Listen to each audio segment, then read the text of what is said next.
Hi everyone, welcome to another refurbishment video which is long overdue.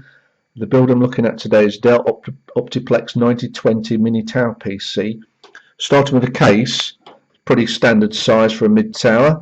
What I do like though is the side panel is easy to remove. You just pull this lever, pull down, and that's it. There's no screws to undo whatsoever, which is sometimes a bit fiddly. The other side panel doesn't actually come off, but it's not been a problem.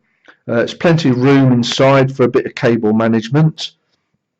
I've given this PC an upgrade, quite an upgrade for what it originally came with, but still keeping within budget, which was pretty tight. The motherboard is an Intel 1150 socket, so the CPU upgrade is upgrade path quite comprehensive. I've gone for a i5 quad core 4460S. The S being an important bit as it's the low powered version in quotes, because the PCU is only 290 watts. I fitted it with 8 gig of DDR3 1600 megahertz RAM. I took the CPU cooler off to give it a clean. Now, the thing I like about this is it's got 4 easy to undo screws rather than the standard Intel fan, which uses an annoying clipping type arrangement. So I took that off, gave it clean, and applied some more thermal paste. Now, to keep costs down, and because I'm only working with a 290 watt power supply, I was a bit limited to what graphics card I could use. So I put in there a passive called asus GT740 2 gig. My friend who this builds for is only going to be using it for some older classic games, so that's not going to be too much of a problem.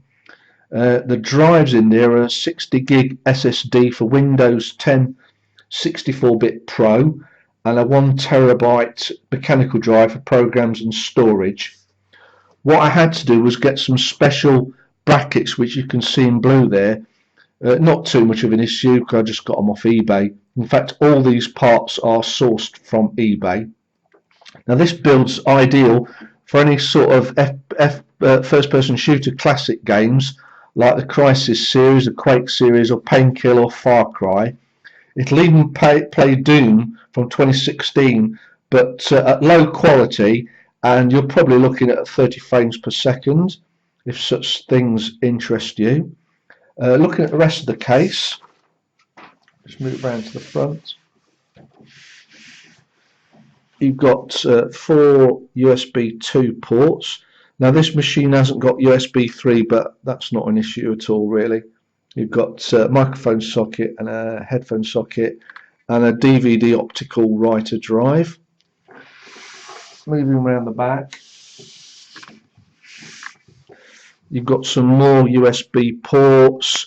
You've got a mouse and keyboard connection, VGA connection, and this is the graphic cards connections down here.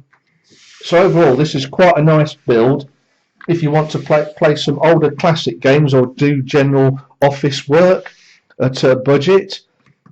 Now, what I'll do is I'll do some benchmarks, and I'll leave that in the description, and also all the parts that I use and the cost, the total cost, in the comments. And that's it. Thanks for watching, and I look forward to another build.